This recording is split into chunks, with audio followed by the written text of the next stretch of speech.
Welcome in to episode 3 of In the Bag with Unk and Adam. I'm out in Las Vegas hanging out with David Copperfield over here. And Uncle Neely is back in Colorado where it sounds like it's just dumping snow right now. Are you staying warm, it looks like there, Neely? I'm staying warm. I'm actually sweating. I got the heat up so high.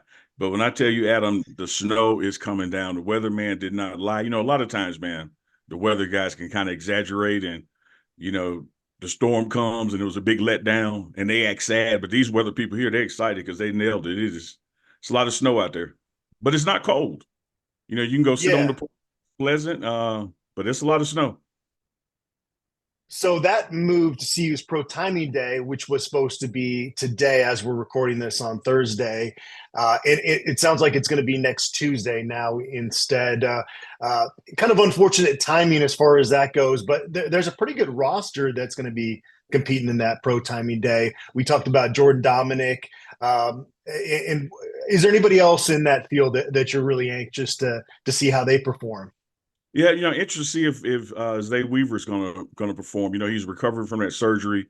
Went to the NFL Combine, but did not participate in any of the drills. I hadn't talked to Zay since before the Combine, so don't know if he's going to be on hand to perform or not. But anytime you have Coach Prime's name on something, of course, all the scouts are going to show up.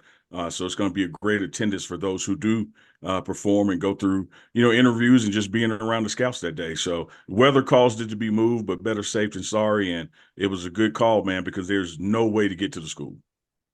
Yeah, definitely. You had a video recently where you showed behind the scenes footage of some of the voiceover work that you do. And I'm curious, what are some of the favorite things that you've promoted during some of that voiceover work over the years? I guess the biggest one would be the Mississippi Lottery. To I was the original voice, and now they've switched it up some, but I was the original voice for Have Fun, Y'all, which is the tagline for participating in the Mississippi Lottery. So there have been times, Adam, I've been on my couch at home and the TV is on kind of in the background, and I hear a commercial, and I go, damn, that voice sounds familiar. They go, oh yeah, I recorded that. That's awesome. You've made it back to Jackson a couple times since last season, correct?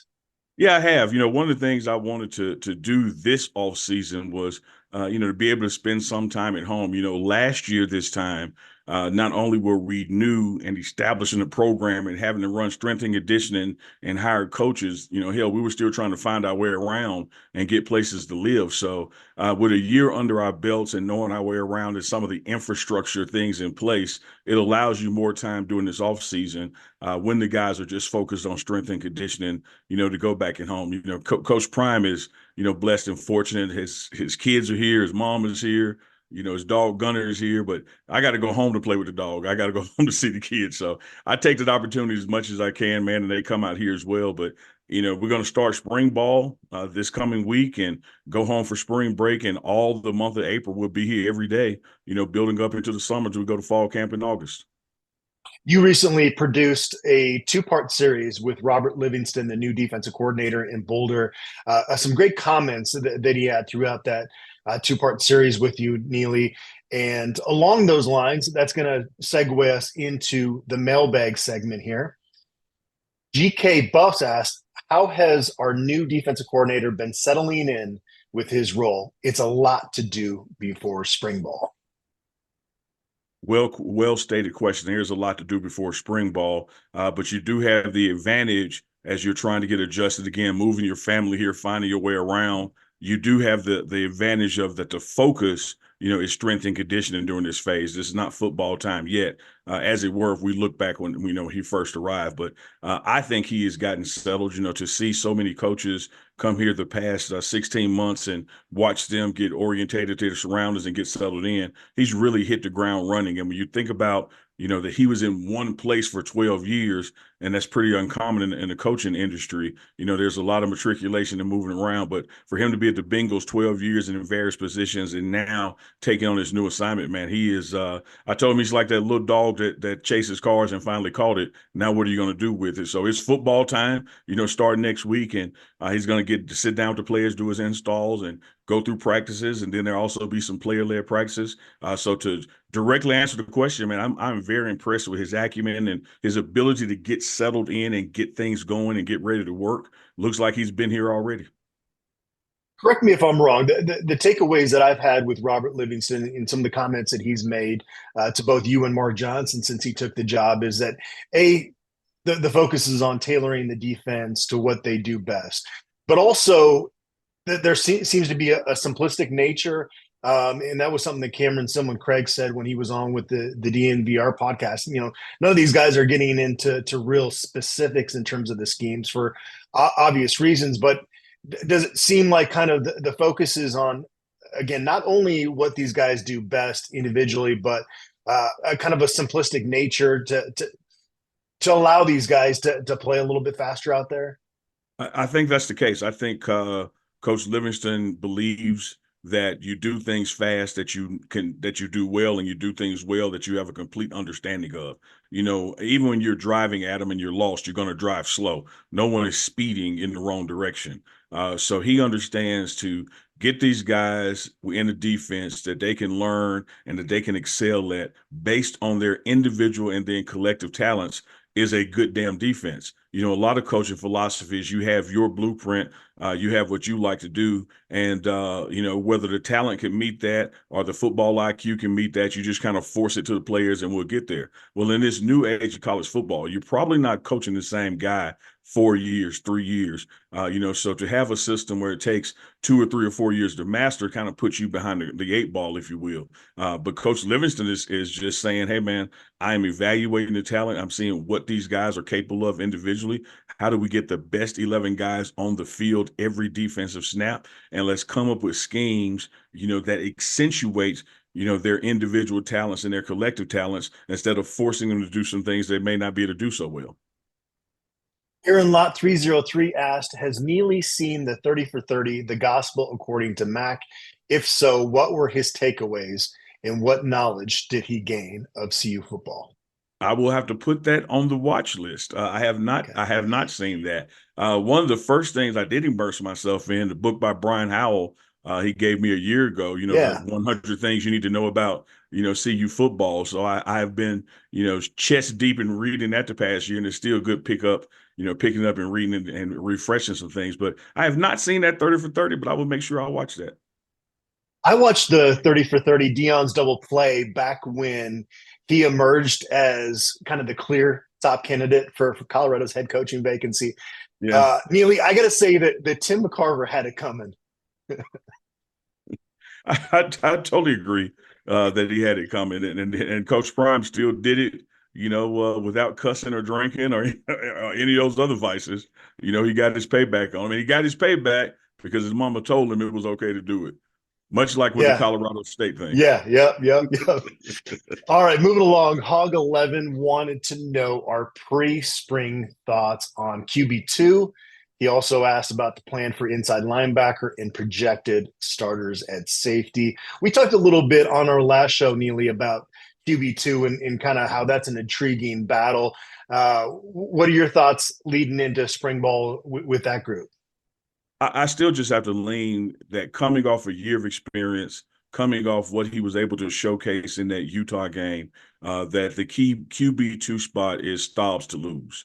I also believe that the caliber guys that were already in that room that are coming back with some of the new guys that are coming in, they're not conceding that. So I think there will be a competitive battle as the installations go on under this offense moving forward under Coach Shermer, with him having complete control instead of being a co-coordinator. I think that you're going to have a battle for QB2, and I think that it's an important battle. God forbid some injury to QB1, but it is so important in preparation, so important in scout team, so important because that's who the D1, the defensive one unit, the first defensive unit, if you will, goes up against the second team at practice. So you got to have a strong guy there who knows the playbook and is able to get things done. I think, man, going into this right now, a couple of days before we start spring ball with pads and that kind of thing, I think it's still Ryan Staub in that spot. Does Walter Taylor strike you as a guy because of his size that could maybe be, a wildcat option in short yard situations? How do you kind of see his size maybe being a strength for this football I, team? you nailed it. I mean, you answered it in the question. I think with the physical prowess that when you just look across and see him, that he's going to be utilized in unique situations where there's obvious contact coming to the quarterback, and you want to take Shador Sanders out for a play or two. One thing I've been marveling at is watching Pat Shermer do his thing, doing his strength and conditioning, sitting in with just him and his staff, no coaching yet with the players. But there's some creativity in his offense. There's some things, to this offense that are not just, ham and egg and cup of coffee, just generic kind of breakfast. There's some creative meals that he's cooking up on the offensive side. And, now he's got some size and depth, not only just an offensive line protection wise, but like you're saying, in that QB room. Be ashamed not to utilize it. I think you're going to see some times where it gets utilized. I'll also ask about inside linebacker. I'd imagine day one, Vontae Bentley and Trevor Woods are probably the first guys out there. But we have heard Coach Prime say that is going to be a focus in terms of the spring transfer portal window. What are your expectations with that group this spring?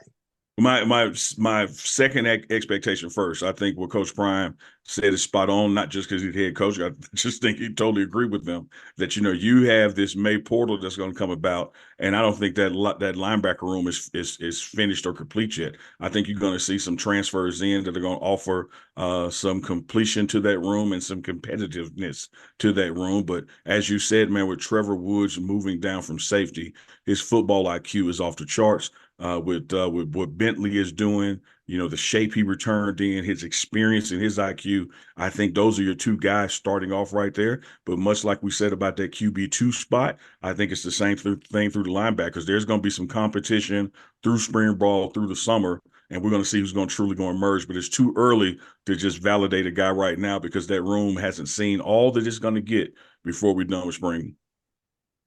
And at safety, the last part of his question here, we saw Shiloh Sanders and Cameron Sillman Craig make a lot of plays this past season.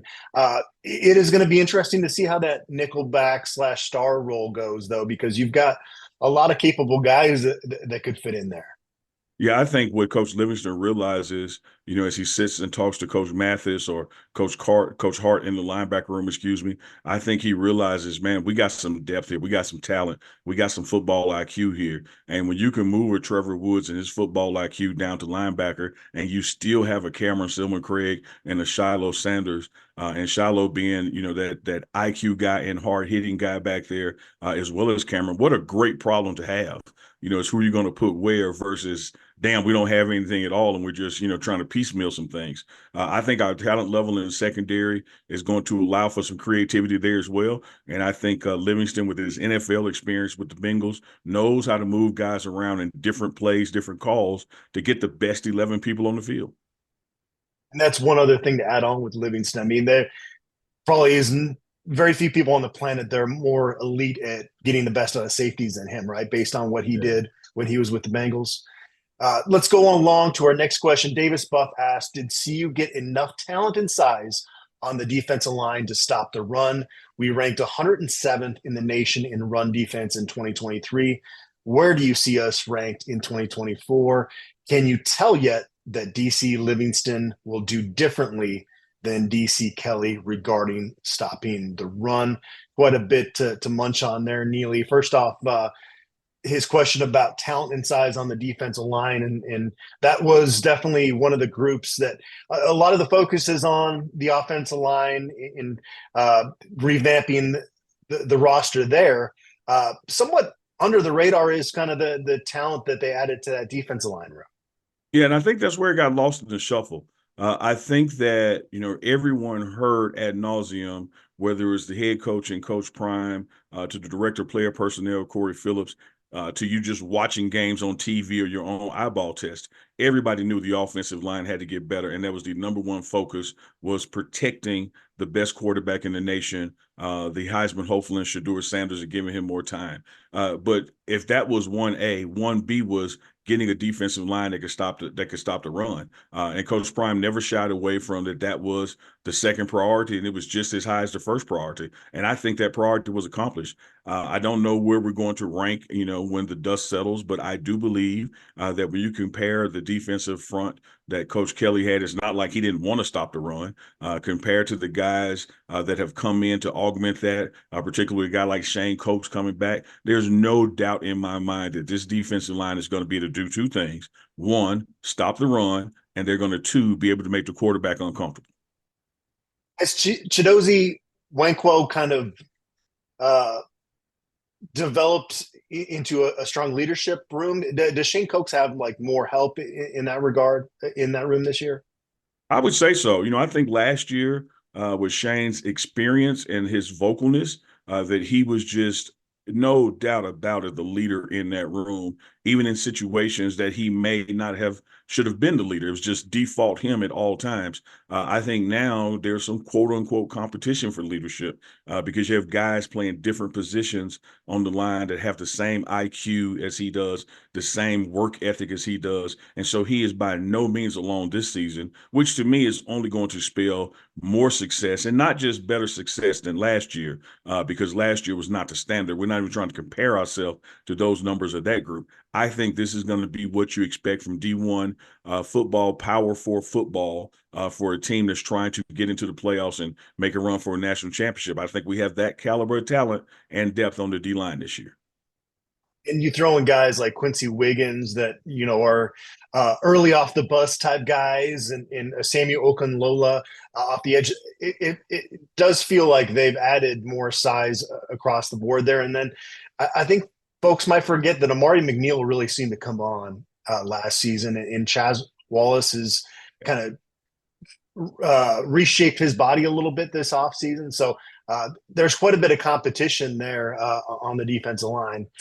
Nepper asked any inside info on Warren Sapp's plans. Neely, I saw him tweet back at a fan the other day that he's going to be in Boulder pretty soon. Any updates there?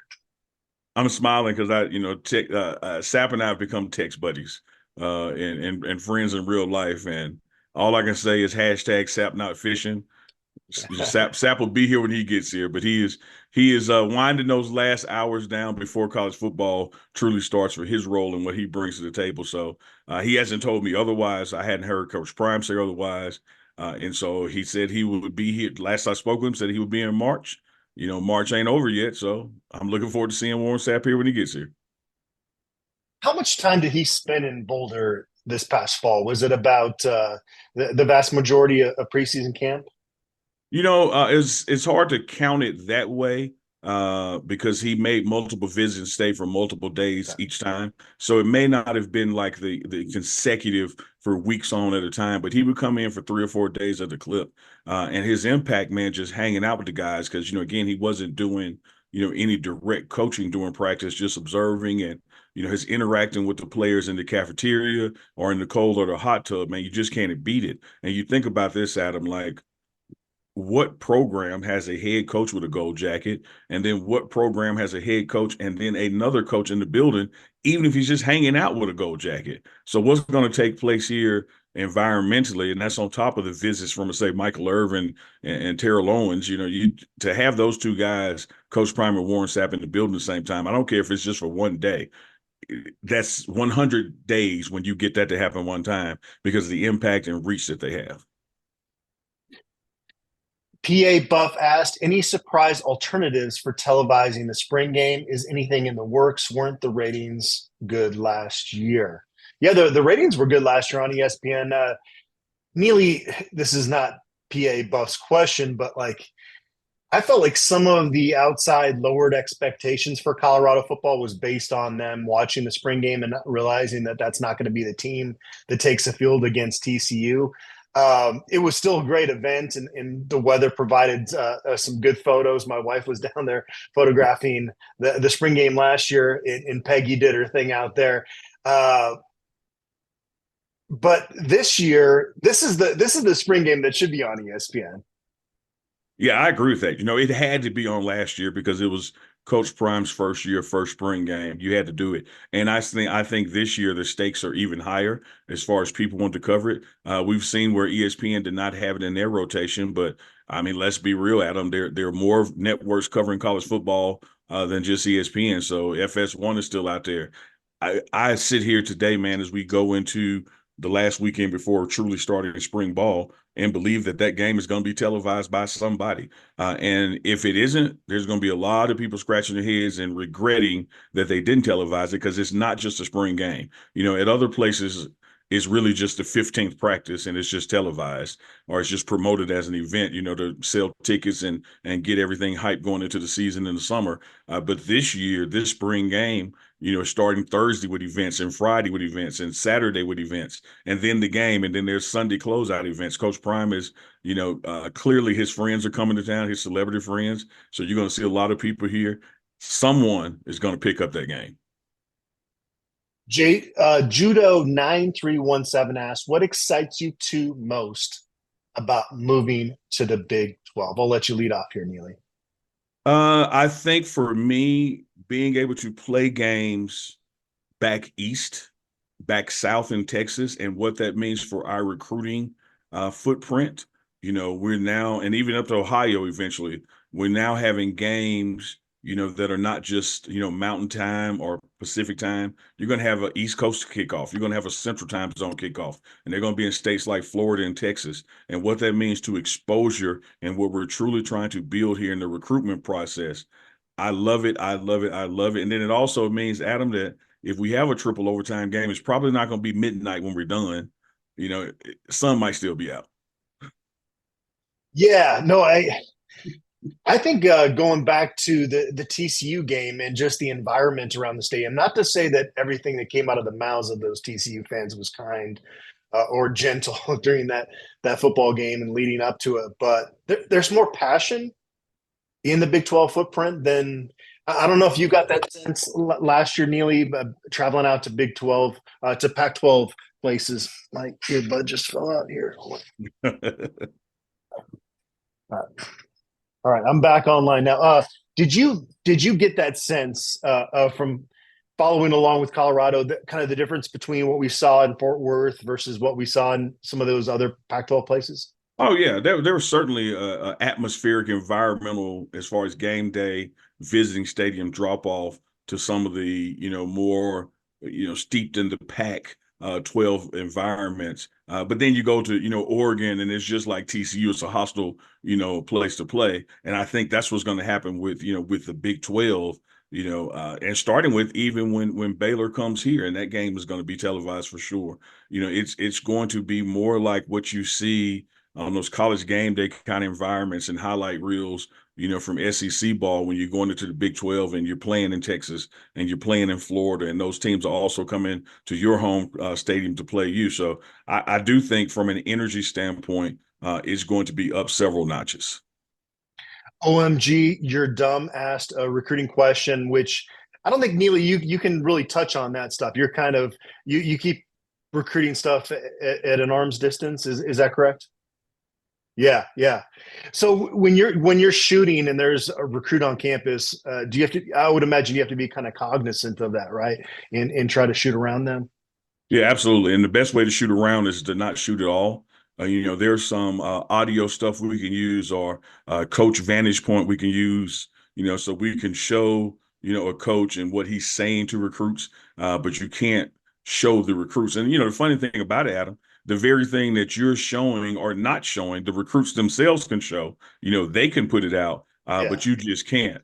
So it's just always strange to see, the recruit going through the building on his Instagram live, and then those media outlets affiliated with Coach Prime can't show the very thing he's already showing himself. So it's a thin line, and we work with compliance and make sure things are proper. And if we catch a mistake, we are quick to take it down. But the best way to do it is don't shoot at all, or just make sure you're shooting who are CU staff and what their message is, and not the players who are visiting.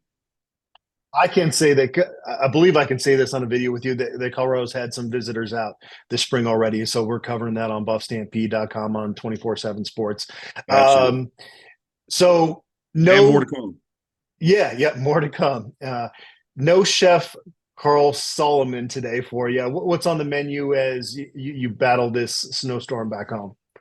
I just can't wait to see Chef and hug him. I miss him, man. I miss him. There's nothing like what he's doing and what Coach Prime even, talks about how the importance of nutrition, not just during strength and conditioning phase, but ongoing through fall camp and even during the season. And, we show what he's cooking, but there's even more that goes on beyond the scenes as far as guys who need to lose weight, guys who need to gain weight and what their calorie counts are. Same thing when they're preparing the smoothies for after practice. It's a science to it, man. It's not just, here's a crab cake. They know what they're doing. Yeah, Laura Anderson kept rolling by with those smoothies during preseason camp last year by all the media, and we're going, how did we purchase one of those? Yeah, I stopped off at Jamba Juice a couple times just because they look so refreshing during preseason camp. Well, Uncle Neely, we got spring ball starting next week at CU, and I'm sure the questions are going to continue to flood in. That's episode 3. Enjoyed it, and hopefully everybody back there in Colorado stays warm and safe. Again, I really appreciate you for taking the time out to field questions from fans out there. Hey, I'm loving it, man. Great partnership, Adam, what we're doing together. More to come, y'all, not only just spring ball, but during the season. So keep firing those questions in to both platforms, Adam's and mine, and we're going to get to your questions because we're not going to do 3 and stop. We're not going to do 4 and stop. We're not going to do 500 and stop. We're going to keep going in the bag with Adam and Unc. I love it. Well, I'm in Vegas, so I'm going to get this prepared for our release and then go find a craps table before Colorado plays in the Pac-12 men's basketball tournament tonight. So far, I'm up. We'll see if that continues to be the case. I think I'm not leaving till Sunday, so this is maybe too long to be in Vegas. But I appreciate you again, Uncle Neely, and everybody out there for tuning in.